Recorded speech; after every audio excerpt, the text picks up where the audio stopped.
Hello everyone. It is now time for everyone's favorite weekly series, the custom card review, in which everyone's fifth favorite custom card reviewer will review your custom cards.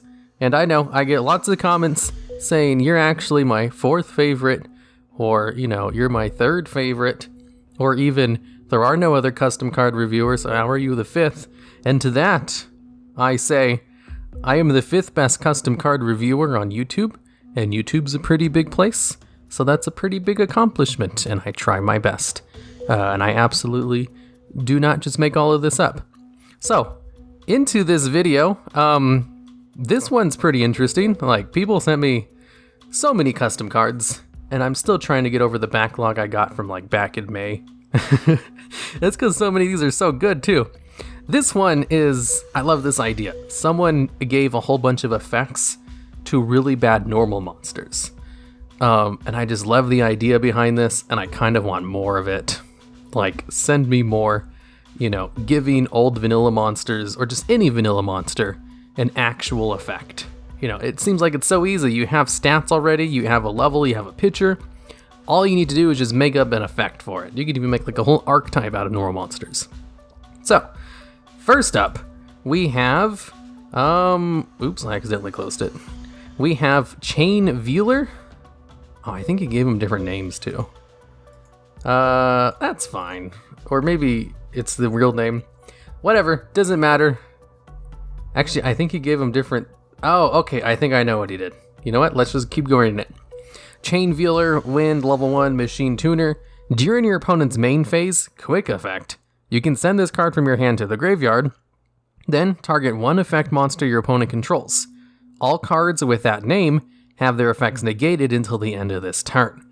You cannot activate any more effects for the rest of this turn after resolving this effect. Damn, that's a really good hand trap. Holy shit. That's like Call by the Grave, except, against monsters instead of hand traps. I guess this effect could be negated by a hand trap. So it's only during your opponent's main phase, so it's just like Effect Veeler. It basically has Effect Veeler stats. I guess that's why it's called Chain Veeler.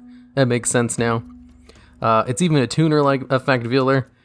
Funny thing, it's a machine tuner with less than 500 attack, so there's machine duplication synergy there. And you can send this from your hand to the graveyard, target one effect monster your opponent controls, and it negates all monsters with the same name and their effects. That's so good. Like, it prevents you from using any other effects for the turn, but really, like, you only need to use one hand trap if the effect is this good. This is great. This would absolutely see a ton of play. Like, you cannot activate any more card effects for the rest of this turn after resolving this effect. So the thing is, like, with that wording, you can use other hand traps during your opponent's turn. This just has to be the last one you use. So, God, that's really good. Good job with this. Next up, we have Death Veeler. I should also mention, going back to the other one, this has got to be some of the best PTCSD problem-solving card texts. One day I'll get the abbreviation correct. Everything in here is worded so well, I didn't have any problems reading it. This is probably the first time ever in this series. So I have high hopes for the rest of them. Next up, we have Death Veeler. Level 1, Fiend Tuner, 0 attack, 0 defense. I'm going to assume this is another hand trap, without even reading it, so let's go. During your opponent's main phase, quick effect. You can send this card from your hand to the graveyard, then target one effect monster in your opponent's graveyard. All cards with that name cannot activate their effects from the graveyard until the end of this turn. I was going to say, like, this is basically Call from the Grave, but as a hand trap, but no, it only affects their effects from the graveyard. So, it reminds me more of a DD Crow, except better, and DD Crow absolutely sees play. So, this is great. Just negates all their effects of that card and its name in the graveyard. Does it banish it too? All cards cannot activate their effects in the graveyard until the end of this turn. It doesn't banish it. That's still good. Now that I've learned that it doesn't banish it, I'm kind of wondering if this card is better than DD Crow or not. It still seems good. Not as good as Chain Vealer, a little bit more specific, but still definitely would see play. Like, what deck doesn't use cards in the graveyard nowadays? Okay, next up we have Bat X. See, this one is actually, just a normal monster given an effect. So, Machine effect. You can special summon this card from your hand if you control one or more dark monsters. And he himself is Wind. That's a good effect. Like, just being able to special summon a monster from your hand. There are so many cards that see play, specifically because they can special summon themselves from the hand, and because they're of a certain type or level or attribute that that particular deck wants to play. Kind of like Junk Forward. It sees play because it's a level 3 warrior type monster, and because it has the effect to special summon itself from your hand. So, whoever's making these seems to know their stuff. This is super rare. I'm not used to seeing such well done custom cards. This is kind of scary. I guess it's because they're not really trying to go for, a very creative thing. They're just trying to give normal monsters effects that are actually good. And so far they're doing a really good job. Next up we have Ancient Jar X. I think this is the only rock type level 1 monster in the game. I'm quite the expert on level 1 normal monsters because one of my favorite decks is level 1 normal monster Law of the Normal. So I know all of them. I've tried all of them, and I know for a fact this is probably the only rock type level 1 normal monster in the game. I'm not that confident on it though. I think I put this in one of my videos because of that fact.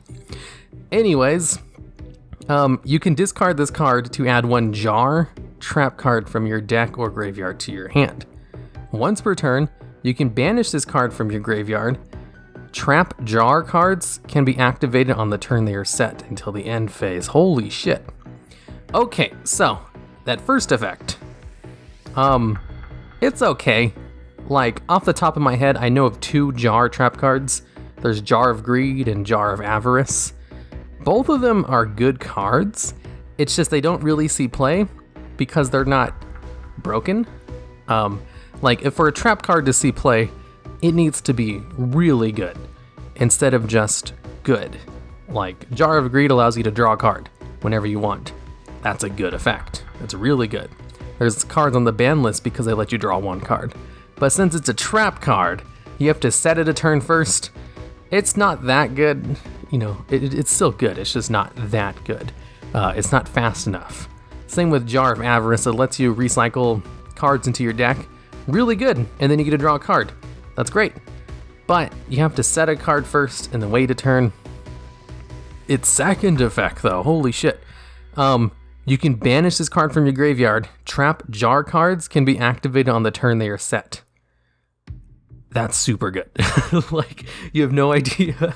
Like, the first effect, this card basically allows you to draw a card. It allows you to search out Jar of Greed, set it, banish this card from the graveyard, and then you can use it immediately to draw a card. It allows you to dig, 2 cards in your deck in order to draw 1. That's super good. This would absolutely see play if it existed. That's how good it is. It's kind of like Toon Table of Contents, where people used to play 3 copies of Toon Table of Contents, and then Toon Blue Eyes White Dragon, just to dig for the 3 Toon Table of Contents, since it can search itself out, and then use trade-in with that Toon Blue Eyes White Dragon.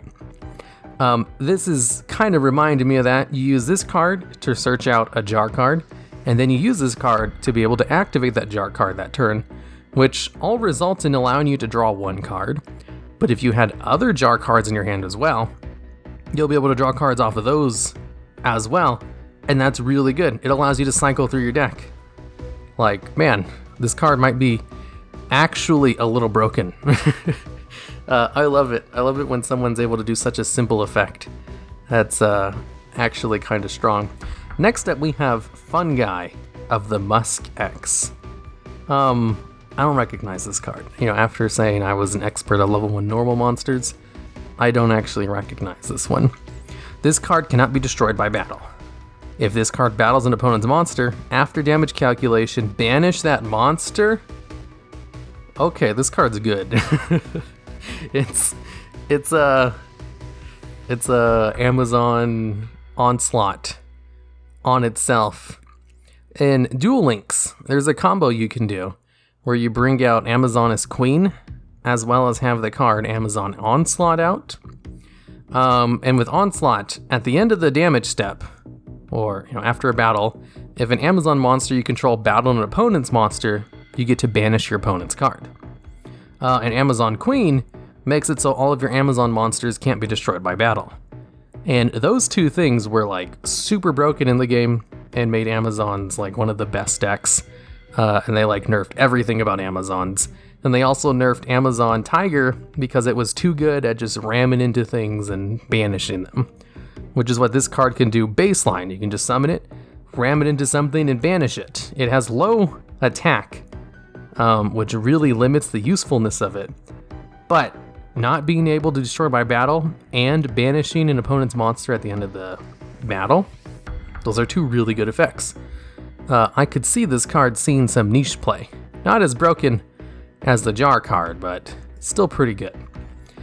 Next up, we have Change SLIMEX. I actually do recognize this one. One of the few Aqua type level 1 normal monsters. If this card is destroyed by battle, special summon a change token with the same type, level, attribute, attack, and defense as the monster that destroyed Change Slime. Huh. That seems like a neat effect. It's very thematic too. Now that I'm thinking about it, all of these effects so far, I was gonna say they kind of fit, not really. Like Ancient Jar X totally fits since it searches out jar cards and is really good. The other two, not so much. They just have good effects. I can't really see how they relate to the card itself. This one though, like this is definitely the weakest of all of the effects so far, but it fits very thematically with what this card is, like destroyed by battle, and it gets to change into that. Huh. That's a great idea. It would also be neat, since it's only destroyed by battle. I do like how it says if it's just destroyed by battle instead of, if this card is attacked and destroyed by battle. So you can ram this into your opponent's cards in order to destroy it, in order to get a copy of your opponent's card. Wait, same type, level, attribute, attack, and defense. Oh, okay. I was gonna say, does this card copy that effect as well? Because that would make it really good if it could copy the effect as well. But no, it's reasonable. Neat little thematic effect. It's kind of the weakest out of all of them, but only because the other ones are like really strong. Okay, and that's it. That's all 6 of them. You see, I only review things that are sent in like things of 5 or less, sometimes 6, and especially in cases like this where the effects are short, and they're a whole bunch of ones that aren't really related together, and they're basically a whole bunch of one-offs, but they do have a unifying theme where they're all normal monsters given effects. So, final thoughts on this old vanilla's given effects. Are these all by the same person? Now that I'm looking at it, I don't know if they are, because it seems like 2 of them were made by someone else. Yeah, I think I just kind of combined them together, because Chain Vealer and Death Vealer, I think they're by a different person, but I don't actually know because there's no name on the other 4. Whatever the case, these are all great. I love it. Some of them are thematic, some of them have really good effects. I just love everything about them. I'm trying to think of a reason why I shouldn't give these a 10 out of 10, to be perfectly honest. And I can't really think of too many reasons other than, they're not unique enough. They didn't create a brand new archetype or a brand new mechanic or, a brand new way of playing the game, I guess. But if that's like a feature for everyone, then, there can only be so many top 10s that can be given out in general. Not top 10s, 10 out of 10. So I guess I'll just have to give this one the first 10 out of 10. I loved them. They were great, and they had proper problem-solving card texts, and they were actually good. And even if not super thematic, you know, some of them were. So yeah, 10 out of 10. Great job. Send me more things like this. So, that will be the end of this episode of the custom card reviews. I usually have this thing open that tells me like what to talk about at the end of this video, but I don't have it now. So, if you want to send some custom cards for me to review, just send them to my Twitter. And until next time, I guess.